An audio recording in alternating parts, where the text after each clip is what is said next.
Hi, this is Harriet with Harriet's Custom Computer Art Plus, and today this is going to be a short video on some features in Cricut Design Space, how to use the feature that curves or makes your text in a circle, and also how to change the line type from cut to score to draw.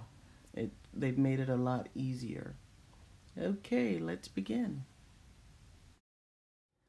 This is going to be a short tutorial on what I think are some new features on Design Space. We're going to be doing curved text, and also we're going to be changing score lines to cut lines. It might have been able to do this before, but I didn't notice it. I'm teaching myself to use Design Space by trial and error and exploration. So I just found these features, and if you haven't seen them before, I'm going to go over how to use them. So first, I'm going to make a circle, because when I curve my writing, I want to make sure I have my curve exactly the way I want it, because I do want my text in a circle, but when I do my text in a circle, I like it a certain way.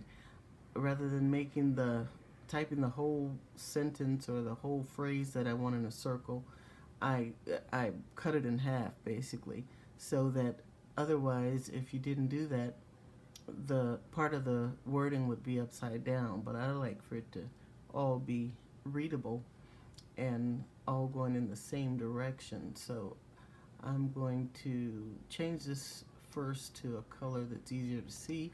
I'll make it purple, and then I'm going to add my text. I'm going to say my nephew's Javik's 8th birthday party, but I'm only going to put Javik's 8th in this portion at the top of the circle. Now when I do curved text, I think it looks best, you can try and see if you like it other ways, but I think it looks best when all the letters are a uniform size. So I use all caps, and it also looks best if it's in a very readable font. So this is like an Arial font. They call it something else, but it's Arial font in one of my other apps, or close to it. So we're going to make this Javik's 8th, and I'm going to shrink this down a little bit because I don't want it too humongous. And then I'm going to go right up here. There's a function that says curve. Let me move this down some so you can actually see what it's doing, because the menu is blocking it. So I'm going to put it right here, and I'm going to go to this curve function, and since I want this lettering to curve down, I'm going to move to the right, and you'll see as I move it, it's instantly going in a curve. My mouse is a little slippery, so I might have to do some extra maneuvering. So I got that just about where I want it, and I think I'll make it a little smaller. So I'll have to adjust my curve a little bit to make it fit again. Let's try that. I'm just eyeballing this. So that looks pretty good. So now what we're making is a paper that a little circular ring to go on a straw. How for birthday parties they like to have a little message attached to a straw. So that's what we're going to do here. And then since I already have these letters, the size that I wanted, I'm going to duplicate this.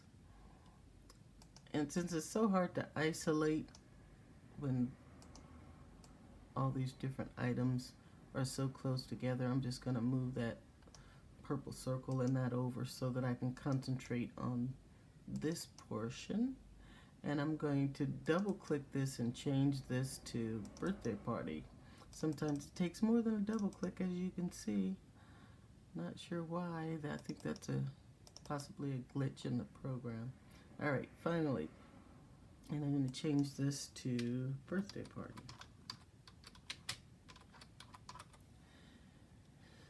Alright, so now I see once again the curve feature. When I click on this, I'm going to move it down here so that it'll be in position as it curves, and I can see how far I need to take this.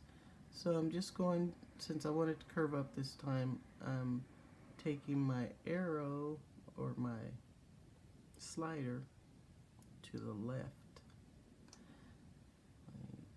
Move this down some. I think I want these a little smaller, so I shrink this one too a little bit.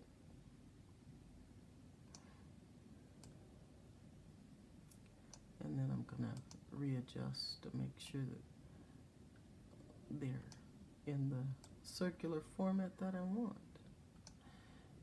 Go ahead and adjust this one a little. Move it over some. And so for the straw to go through, you would need a cut line.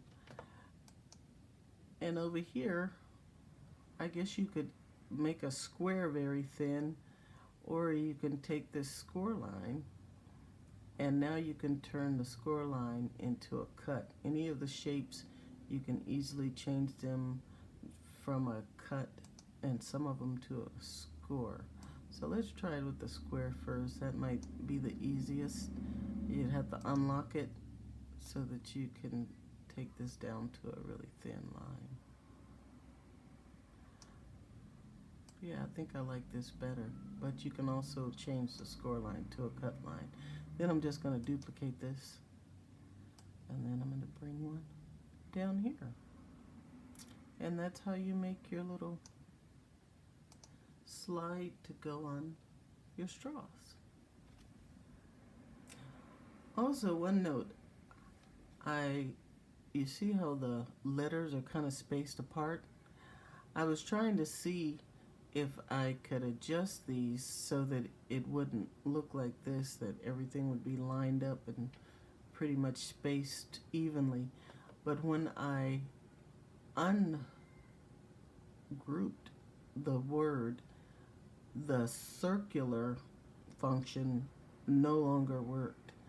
Maybe that's a glitch. Maybe they're going to fix it in a later version of Design Space, but when I clicked on it previously, I'll show you, but I won't move anything. When I clicked and ungrouped this, when I went to put it back together, I'm going to move this out the way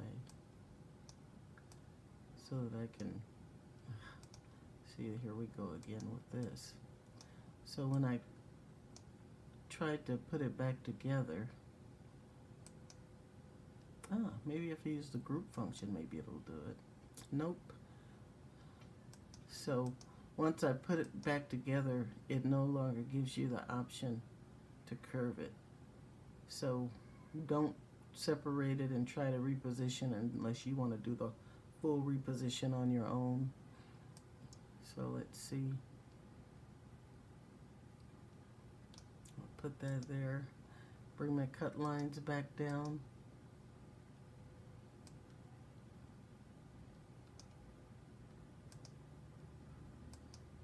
And this is where the straw would go through, of course. So I'm going to try ungrouping this anyway and fixing it the way I want it.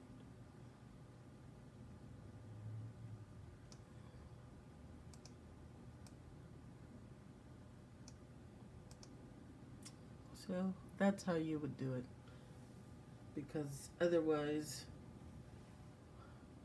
you wouldn't be able to curve it once you ungroup it. All right, thanks for watching. I wanted to give you an example of how it looks if you just make the wording into a complete circle. You see how this portion, the Javix 8th, looks great, but this part is upside down.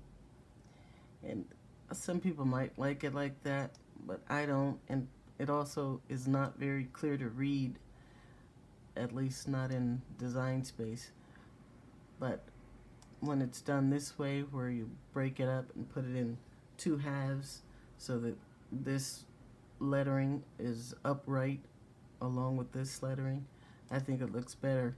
Also, I wanted to show you how now you can change the score line into a cut line. So I'm going to bring out a score line. It's right here. And I'm going to take it and put it in my, I want it this way, take it and put it in my draw slider, I guess you'd call it. And I'm going to duplicate that and make another one. And now to change these to cut lines, you click on it and you go up here where it says line type, here in the top right corner. You click on that and choose, you have a choice of cut, draw, or score. We want to cut it. So now when you look at it, you'll see that's a cut line. Same thing with this one. Go up to line type, choose cut, and you can easily go back and forth. You can change it back to a draw or a cut or a score. So let's change it back to a cut. So if you didn't want to use the box or the square unlocked, you could do it that way. So I'm going to make these a little smaller. Oops, let me undo that. I didn't want to stretch it. So I made that a little smaller, and I'm going, good grief, it's not moving. Oh, that's because I locked it. So I'm going to unlock it again, and then I can make it smaller, or I can just duplicate either one. There. So now you can do the whole thing and attach, and it'll be all set to cut out. Attach it. Then you can go to make, and there you have it. It would be 2 cuts or less because you don't want a 4-inch circle. So you'd shrink this down to whatever size you want, probably maybe 2 inches, and then cut it out, and you'd be all set. Slide it on your straws. Thank you for watching Harriet's Custom Computer Art Plus. If you'd like to subscribe, please push the subscribe button at the bottom of your screen. And if this video was helpful to you, I would appreciate it if you'd give me a thumbs up. Thank you very much.